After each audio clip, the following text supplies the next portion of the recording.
वक्रतुण्ड Om Vakratunda महाकाय Mahakaya Surya सूर्यकोटि Koti समप्रभं Samaprabha निर्विघ्नं Nirvignam कुरु मे देव Gurme Deva Sarvakaryeshu सर्वकार्येषु Sarvada सर्वदा सरस्वती Saraswati नमस्तुभ्यं Namastubhyam वरदे Varade कामरूपिणी Kamarupini विद्यारम्भं Vidyarambam Karishami करिष्यामि Siddhir सिद्धिर्भवतु Bhavatu मे Me सदा Sada गुरुर्ब्रह्मा Guru Brahma गुरुर्विष्णुः Guru Vishnu Guru गुरुर्देवो Devo महेश्वरः Maheshwara गुरुः Guru Sakshat साक्षात् परं ब्रह्मं Param Brahma तस्मै Tasmai श्रीगुरवे Shri नमः Gurve Namaha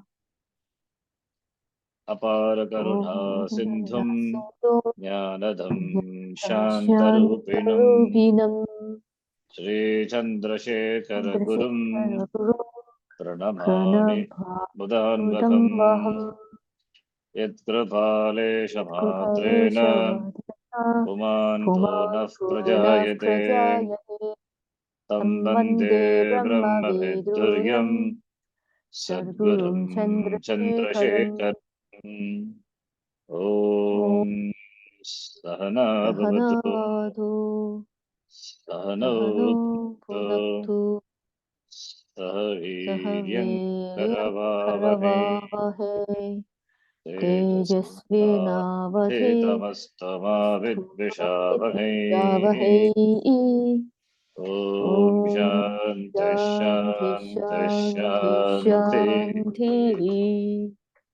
ॐ श्रीपरमात्मने नमः Om Shri Paramatmane अथ Namaha षष्ठोऽध्यायः Atha Shashtho Dhyayaha श्रीभगवानुवाच Shri Bhagavan Vacha श्लोक नंबर 32 6th chapter 32 आत्मौपम्येन सर्वत्र समं पश्यति योऽर्जुन Atmau Panyena Sarvatra Samam Pashyanti Yorjuna समं पश्यति not पश्यन्ति सुखं Samam वा Pashyanti यदि वा दुःखं स योगी परमो मतः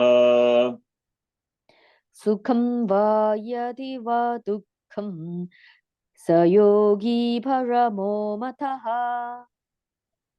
This shloka can be interpreted in two ways. One way of interpretation we have seen. Now the second way of interpretation. So the interpretation here for the person, Atmopamyena. Oneself is the Upama. Atmopamyena Sarvatra. Taking himself as the basis, as the example, basis, with regard to pleasure and pain. So therefore, taking himself as the example, in all situations with regard to pain and pleasure, the person. So therefore, that which is pleasurable for him is pleasurable for us, pleasurable, which is painful for him, he knows that it's painful for others. So for that, he takes himself as the basis. Atma Upamyena. Atma is oneself. Upamyena, Upama. Sarvatra Samam Pashyati. He sees himself as the basis and sees the same Atma everywhere. So therefore, that person is the most exalted person, the yogi, exalted yogi. The person is the most exalted person, yogi, is a yogi. The person for whom ahimsa is natural, who has a clear vision of Atma, Samyak Darshanishta, therefore is spontaneously given to ahimsa, is spontaneously dharmika. He doesn't have to practice dharma, it's spontaneously, because it is his nature. That's why it's called most exalted. Now, this is the meaning. That is, the meaning is given that the person sees, pashyati, what is sukha for him or her is sukha for others.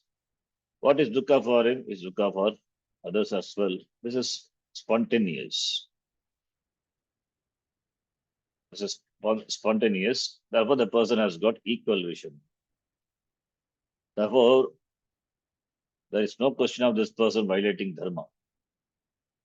That is why Jnani is spontaneously dharmika, because he sees the same Atma in all beings. Agam Atma, same Atma. So, therefore, in all situations, what is Sukham or what is Dukkham for himself, he considers that to be the Sukham and Dukkham for others.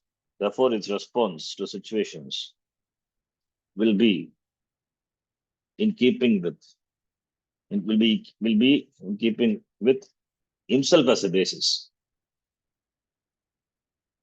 Himself as a basis, he responds.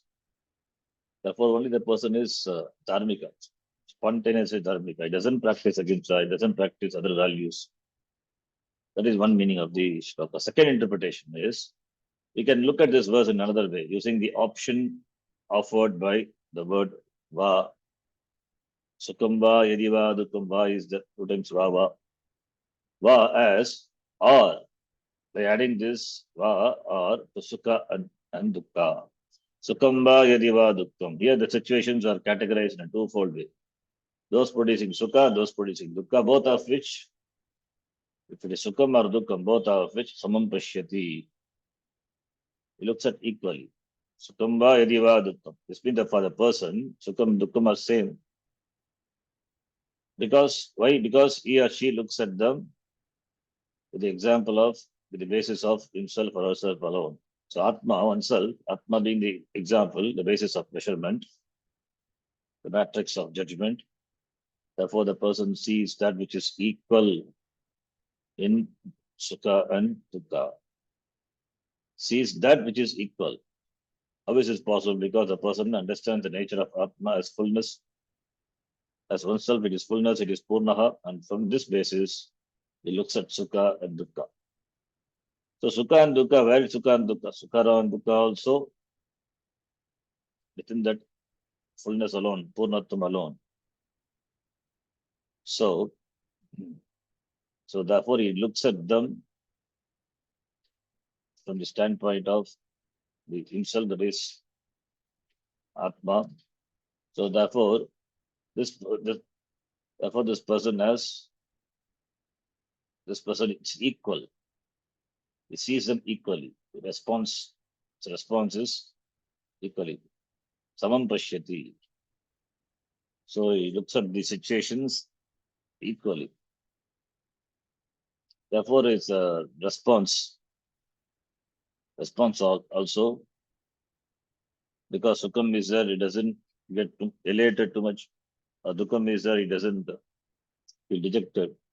That is the response. Sukham va yadi va dukkam samam pashyati.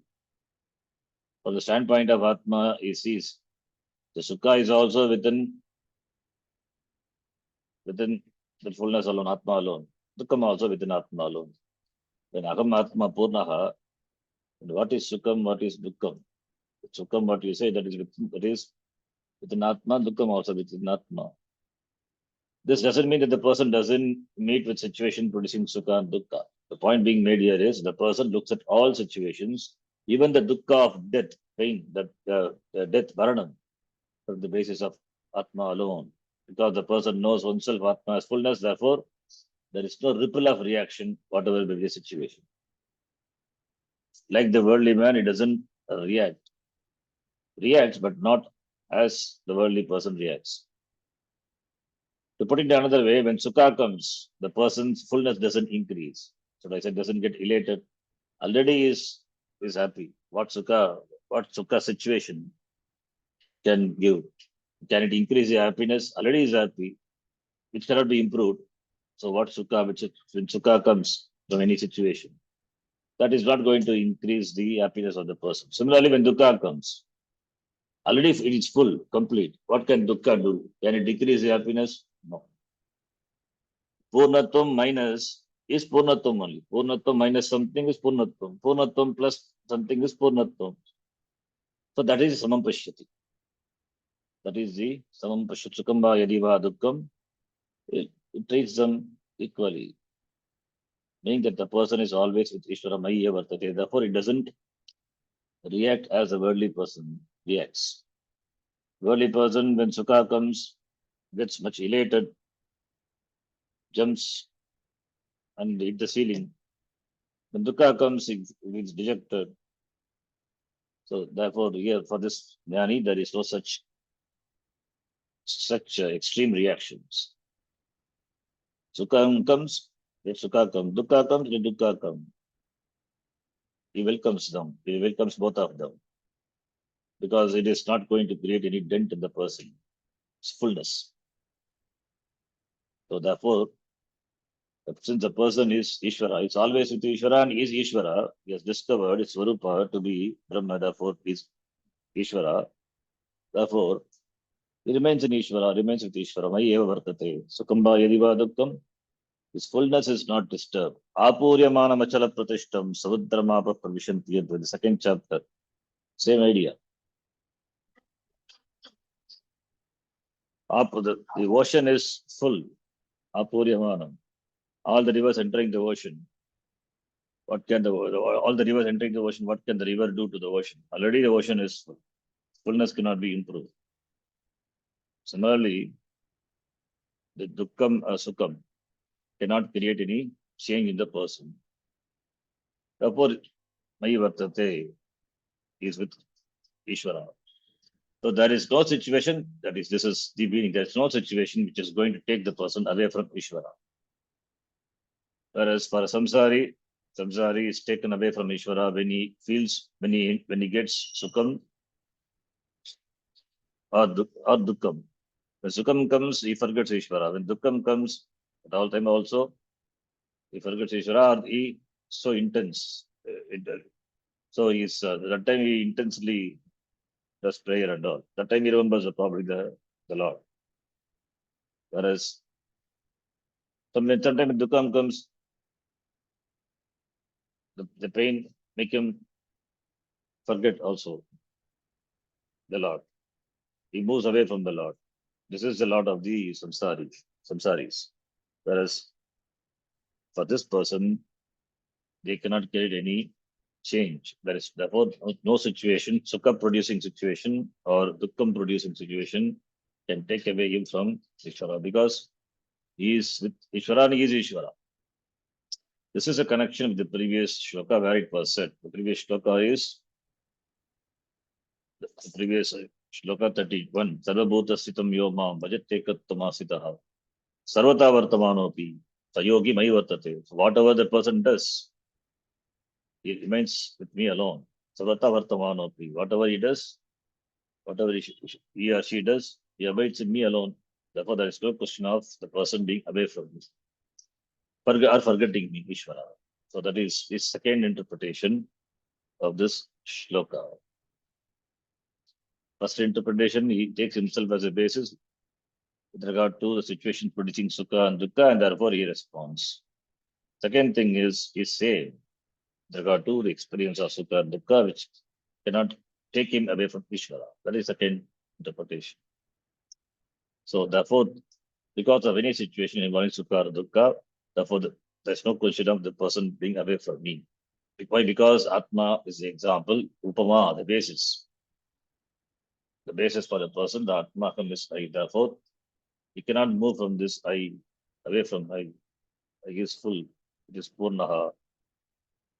Purnam I. This is not ego I, small I. Jiva Atma. Jiva I. It is the I.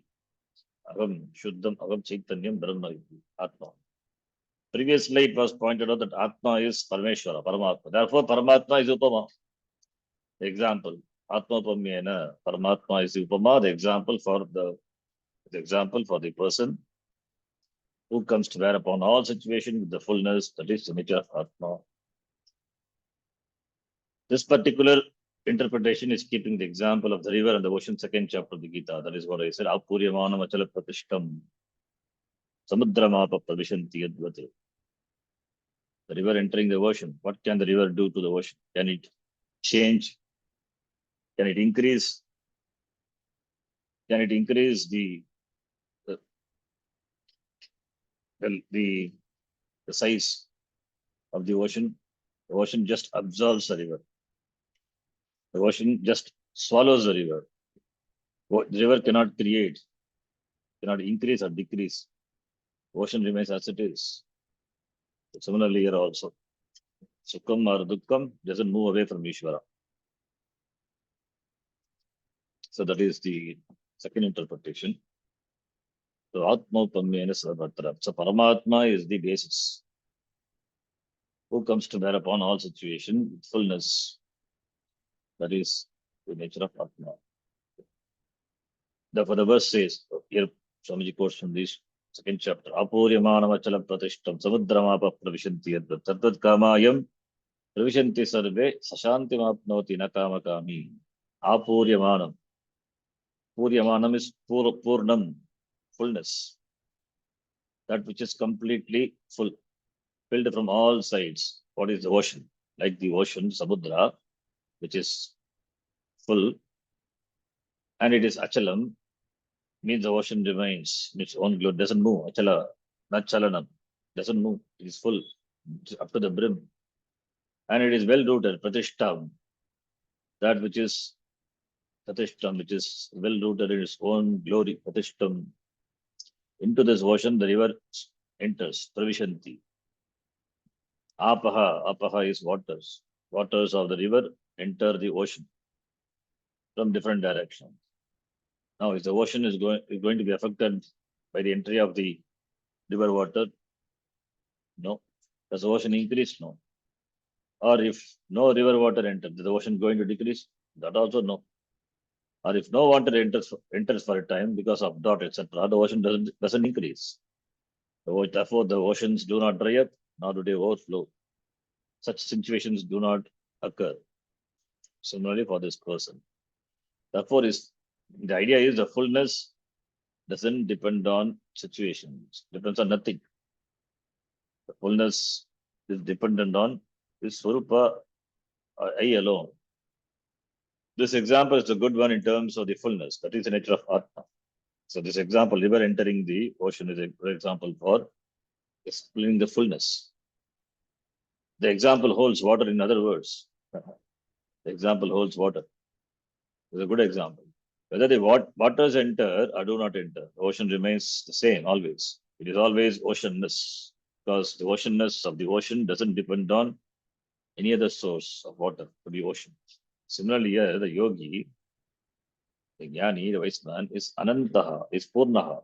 Therefore, his fullness doesn't depend upon a given situation, given sukha situation, sukhanubhava, pleasant situation. Or is ananda is not taken away by dukkha situation. Whatever happens, sukham or dukkham, the person sees them both equally, because all are within Purnam only. Therefore, it's not shaken by Sukha or Dukkha. Therefore, he remains tranquil. Saha Shantim Apnoti. Whatever the objects, kamas, enter from whatever direction, whichever direction, through the gates of the five sense organs, they all will be absorbed by this person. It cannot create any dent in the person. They do not disturb the person at all. Just as the ocean is not disturbed by the entry of rivers, similarly, the sense objects entering to the sense organs will not disturb the person. That is the meaning of the shloka, Apuryamanam Achala Pratishtam, the second chapter shloka.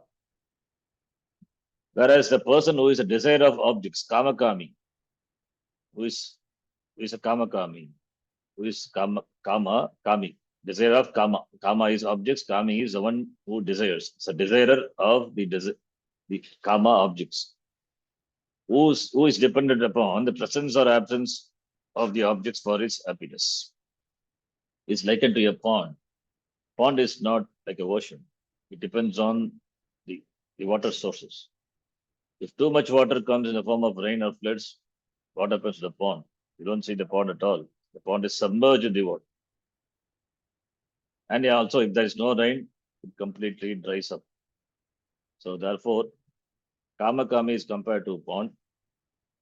And the Jnani yogi is compared to the ocean. That similarly, the Kamakami is like a yo-yo. When something desirable happens, he's happy. He or she goes up, and if it is something it's undesirable, it goes down. So therefore, yo-yo. That's what yo-yo is, going up and down. Samsara is nothing but going up and down. Yo-yo person. Yo-yo is a samsari, Kamakami. However, the yogi discussed here, there is no yo-yo. It's not a yo-yo person because he or she remains with Ishvara. Therefore, sukha or dukkha, everything is absorbed. Doesn't create any change, doesn't create any disturbance in the person. So there is no yo because he remains with me, the Atma alone, Amatma alone, Parameshwara alone. Whatever the tragedy, even the worst tragedy, even if he meets the classical orthodox definition of a genuine tragedy, the person is not shaken. Remains the same. Doesn't mean he's discompassionate. That doesn't shake him. What can shake him? He knows everything is Ishvara. Therefore, all these are absorbed in his jnana. So therefore remains the same. Not because he is discompassionate. This is the yogi Krishna discussing here in keeping with the previous shloka. Thus, there are two interpretations possible. The yogi remains the same in any situation, whether it be sukha or dukkha. That is one. And the yogi looks upon others as he or she looks upon himself or herself. So these are the two possible interpretations. This being so, therefore, the person will not perform any adharmic karma because he or she looks upon others from the standpoint of himself. Therefore, how can he do action which are not proper? So to treat others as you would have them treat you is applicable to everyone. Right? Every human being is supposed to live this way. Then what to talk of a yogi? So every human being they have to deliberately practice this as a value. Whereas for yogi, it is spontaneous. To hurt others is to be hurt in the process. No one can hurt another without getting hurt in the process, even though it may be sometimes it seem to be otherwise. We see this even in tennis matches. You begin with love and then you fight to win. And when you do win, you're ecstatic. On the way to the net to shake hands with your opponent, you jump up and down and throw your racket into the air. You are very happy until you see the other person's sadness in having lost. Then all your joy goes. Do you know why? Because no human heart was ever made that cannot empathize the person who is sad. This is from somebody's famous example. This tennis. When the person wins, at that moment he jumps up and he boxes in the air. He is ecstatic. The moment he sees the opponent who is sad because he is lost, not the match, then his happiness suddenly it decreases. At that moment, he becomes a different person and goes and shakes the hand and shares his sadness. So there is empathy. So the hurt of the other person, he feels, empathize with the person. So therefore, hurt. You know what it is to be on the other side of the net because you do have days like that. Therefore, you cannot but pick up the other person's sadness immediately. Why? Because you can never hurt another without getting hurt in the process. It is just not possible.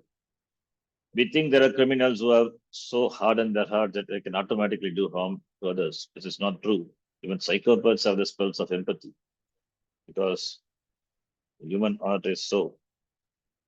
Because this is how the human heart is. Then insecurity is a problem. Let's read this also. That you cannot hurt others. That you cannot hurt another without being hurt. It's a fact. The process is a fact for which there's a simple rule. All human beings must follow what we call the order of dharma. So this is a common basis for everyone, although it is not commonly pursued because of a fundamental insecurity. The reason for not following dharma is the person feels insecure. Fundamental insecurity. This fundamental insecurity is a human problem because of which only the person violates dharma and in the process gets hurt. And its insecurity also increases. This insecure person acts in an unbecoming ways. because this is a fundamental problem. Therefore, acts in an unbecoming ways. Therefore, in the process, he hurts others because there are priorities for the person based on its raga, dvesha, likes and dislikes. Wherever the priorities are, there will be confusion in terms of values, unless the person frees himself or herself from the sense of being small. The person who does this sees the same as in all beings, sarvatra samam pashyati. It is very clear to such a person, whatever is good for himself or herself is good for others also. This is the yogi which Bhagavan praises here, most exalted person, paramo mataha iti. Even a mature person who tries to follow dharma will breach it now and again, because some priority other will always be there. A mature person who is a dharmika person is not a jnani, he will breach dharma. Therefore, thus you find there is legitimate criticism, legitimate hurting. Because you cannot always take the hurt, sometimes you will hurt back. And this is considered to be legitimate in human interaction. Tit for tat. But jnani only is able to view sukham or dukkham the same manner. Therefore, only a jnani can be free. He only can act appropriately in a given situation. So he doesn't get hurt. Therefore, there is no guilt. He's free from hurt and guilt because of jnana. So therefore, that person alone, jnani alone, can be spontaneously dharmika. All the can never violate dharma. That is why his actions always in keeping with the order. This is why, with reference to all the people, he or she is considered to be most exalted. The Ajnanis who follow dharma, they are exalted people. Of course, they are exalted. But Jnani is the most exalted because Jnani can never violate dharma. He empathizes. Yes, empathy is natural for him from the standpoint of Jnanam. So, therefore, Sukham or Dukkham, he views Sukham or Dukkham the same manner. Therefore, only a Jnani can really be free. So, Yogi Paramamata, with reference to all people, is considered to be the most exalted. Thus, we have these two ways of looking at the shloka. The first in keeping the Shastra, then in terms of behavior. Keeping the Shastra is, as we saw, keeping the Shastra, he looks upon all beings as Atma from the standpoint of himself. Everything is Atma, therefore, Sukamma Yadiva Dukkam. Everything is within Purnam only. Second thing is, second interpretation in terms of behavior, Sukamma Yadiva Dukkam. It treats them equally. Therefore, it's response to the situation. Response to the situation is always in keeping with dharma. Therefore, sukhanubhava, sukha the situation or dukkha situation. It treats them equally. It's not affected by them. That is the behavior. In terms of behavior, in terms of one is in terms of behavior, other is in terms of keeping with the Shastra. Keeping the Shastra means keeping with the vision of the person as unfolded by the Shastra. And the other is expression of his wisdom in its interaction. Therefore, these are the two ways by which you can look at the shloka as it is given, said here. Two interpretations. The yogi remains the same in any situation, whether sukha, dukkha, or sukha. The yogi looks upon others as himself. This is Shastra. So the yogi remains the same, whatever may be the situation, sukham or dukkha. And the yogi looks upon others as he looks upon himself as or herself. So therefore, that is the behavior, in terms of behavior. And this is in terms of Shastra, that is the jnana which is unfolded by the Shastra. The yogi remains the same in any situation, whether it be sukham or dukkha. That is because of jnana unfolded by the Shastra. Second is his behavior, because he has jnana, therefore looks upon others as he looks upon himself or herself. That is Atma. So that is its interaction in terms of behavior, is interaction. So one refers to the jnanam of the person, vision of the person, which is the vision of the Shastram, and the vision of the Shastram is the vision of the person. And the other one is the expression of that vision in his interaction, in his behavior. So therefore, he looks upon others from the standpoint of himself. This much having been said, the topic of Dhyana Yoga, now meditation, contemplation is complete. In fact, Krishna has actually covered the topic twice in two different ways, thinking that he had done a good job. Krishna may have sat back a bit. Seeing that Krishna had finished, now Arjuna thinks it's a good time to ask a question. So he has been waiting, so therefore he shoots up his question at the following two shlokas. Raises the question. These verses makes the nature of Arjuna's problem very clear. And this is not only Arjuna's problem, this is everybody's problem. But Arjuna presents in the following two shlokas, 33 and 34. We will see it tomorrow.